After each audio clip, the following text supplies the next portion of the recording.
നമസ്കാരം. ഈ white collar ഭീകരത അത് കേരളത്തിലും അതിന്റെ സാന്നിധ്യമുണ്ട് എന്നുള്ള സൂചനകൾ കേന്ദ്ര ഐബിക്കും റോയ്ക്കും ഒക്കെ തന്നെ കുറച്ച് ദിവസം മുൻപ് കിട്ടിയിരുന്നു. ഈ കേരളത്തിലെ ചില മാധ്യമ പ്രവർത്തകർക്കിടയിൽ പലതരത്തിൽ സംശയാസ്പദമായി തന്നെ പല പ്രവൃത്തികളും നടക്കുന്നുണ്ട് എന്നുള്ള കാര്യവും ഇന്റലിജൻസിന്റെ ശ്രദ്ധയിൽപ്പെട്ടിട്ടുണ്ട്. അതായത് കേരളത്തിലെ ഒരു വിഭാഗം മാധ്യമ പ്രവർത്തകർ ഈ വൈറ്റ് കോളർ ഭീകരതയ്ക്ക് അനുകൂലമായ നിലപാട് സ്വീകരിക്കുന്നു, അല്ലെങ്കിൽ അവർക്കൊപ്പമാണ് എന്ന് BJP മുൻ സംസ്ഥാന അധ്യക്ഷനും മുതിർന്ന നേതാവുമായ കെ സുരേന്ദ്രൻ കഴിഞ്ഞ ദിവസം പറഞ്ഞു. ഇദ്ദേഹം പറഞ്ഞത് തീർച്ചയായിട്ടും നമുക്കൊന്ന് മുഖവിലേക്ക് എടുക്കേണ്ടതുണ്ട്. കാരണം തീവ്രവാദത്തിന്റെ ഭീകരവാദത്തിന്റെ ഒക്കെ തന്നെ ഏറ്റവും പ്രധാനപ്പെട്ട ഹബ്ബുകളിൽ ഒന്നാണ് കേരളം. വളർന്നു വരുന്ന ഭീകരവാദത്തിന് എല്ലാ വളക്കൂറും ഇവിടെയുണ്ട്. തിരുവനന്തപുരത്ത് നിന്നും IS-ലേക്ക് റിക്രൂട്ട് ചെയ്യാനായിട്ട് 16 വയസ്സുള്ള കുട്ടിയെ സ്വന്തം അമ്മ തന്നെ പ്രേരിപ്പിച്ച വാർത്ത നമ്മൾ കഴിഞ്ഞ ദിവസം കണ്ടില്ലേ. എന്തൊക്കെയായാലും കേരളത്തിൽ ഇത്തരത്തിലുള്ള സംഗതികൾ ഉണ്ട് എന്നത് ഒരു സത്യമായ കാര്യമാണ്.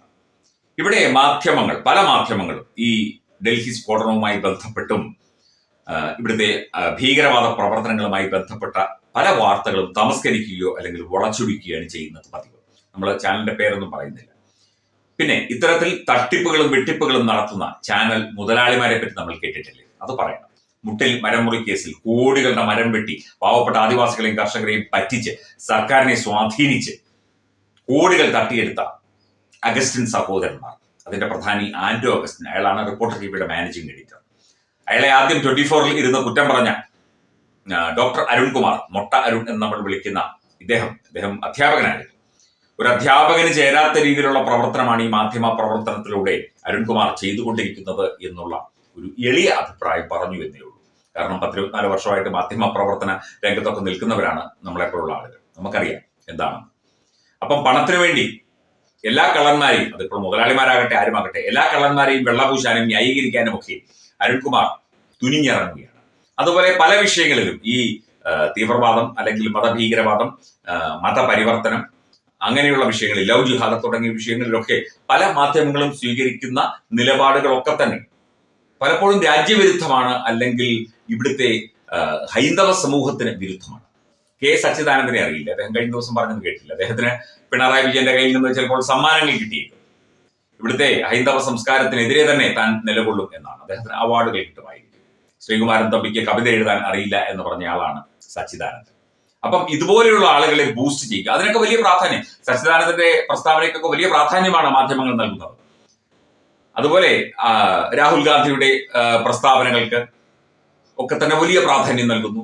അതായത് രാജ്യവിരുദ്ധത എന്നുള്ള ലേബൽ, ജനവിരുദ്ധത എന്നുള്ള ലേബൽ, സാമൂഹ്യ വിരുദ്ധത എന്നുള്ള ലേബൽ ഇവർക്കൊക്കെ ഉണ്ട്. രാഹുൽ ഗാന്ധിക്കുമുണ്ട്, സച്ചിദാനന്ദനുമുണ്ട്.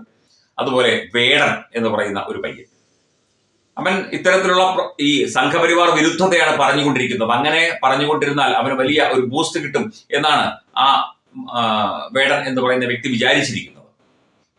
പീഡനക്കേസിൽ ജാമ്യത്തിലാണ്, സ്ത്രീ പീഡന കേസിൽ ജാമ്യത്തിലാണ്, അവാർഡൊക്കെ കിട്ടി, സമ്മതിക്കുന്നു. അപ്പം ഇത്തരം ആളുകളെ, സച്ചിദാനന്ദനെയും വേടനെയും പോലുള്ള ആളുകളെ പൊക്കിപ്പിടിക്കുകയും ഒക്കെ ചെയ്യുന്ന ഈ മാധ്യമ പ്രവർത്തന രീതി പരോക്ഷമായി രാജ്യവിരുദ്ധതയെ പിന്തുണയ്ക്കുന്നതല്ലേ എന്നുള്ള സംശയം സ്വാഭാവികമായി ഉണ്ടാകും. അതുതന്നെ ആയിരിക്കാം കെ സുരേന്ദ്രൻ ഉദ്ദേശിച്ചത്.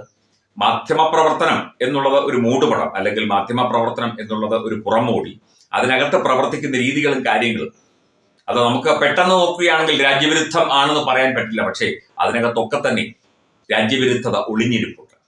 അതാണ് വൈറ്റ് കോളർ മാധ്യമ പ്രവർത്തനം, അല്ലെങ്കിൽ വൈറ്റ് കോളർ ജിഹാദിസത്തിന്റെ മാധ്യമ പ്രവർത്തന മുഖം എന്ന് പറയുന്നത്. അതുതന്നെയായിരിക്കാം കെ സുരേന്ദ്രൻ ഉദ്ദേശിച്ചത്. അതിവിടെ നടക്കുന്നുണ്ട്.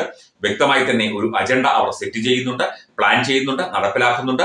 വാർത്തകൾ കൊടുക്കുന്നതിൽ, വാർത്തകൾ തമസ്കരിക്കുന്നതിൽ, വാർത്തകൾ മുക്കുന്നതിൽ, ആളുകളെ പൊക്കിപ്പിടിക്കുന്നതിൽ, ആളുകളെ ചവിട്ടിത്താഴ്ത്തുന്നതിൽ ഒക്കെ തന്നെ ഇവർ ഈ ഒരു അജണ്ട ഒരു കൂട്ടം മാധ്യമ പ്രവർത്തകർ വിവിധ മാധ്യമ സ്ഥാപനങ്ങളിലേതായിരിക്കാം നടത്തുന്നുണ്ട്. അത് പ്രിന്റ് ആയാലുമുണ്ട്, അതുപോലെ തന്നെ ദൃശ്യമാധ്യമമായാലുമുണ്ട്, ഓൺലൈൻ മാധ്യമങ്ങളായാലും ഉണ്ട് എന്നുള്ള സൂചനകളും വ്യക്തമായ തെളിവുകളും ഒക്കെ തന്നെയാണ് പുറത്തു വന്നുകൊണ്ടിരിക്കുന്നത്. അതായിരിക്കാം കെ സുരേന്ദ്രൻ ഇക്കാര്യം സൂചിപ്പിച്ചത്.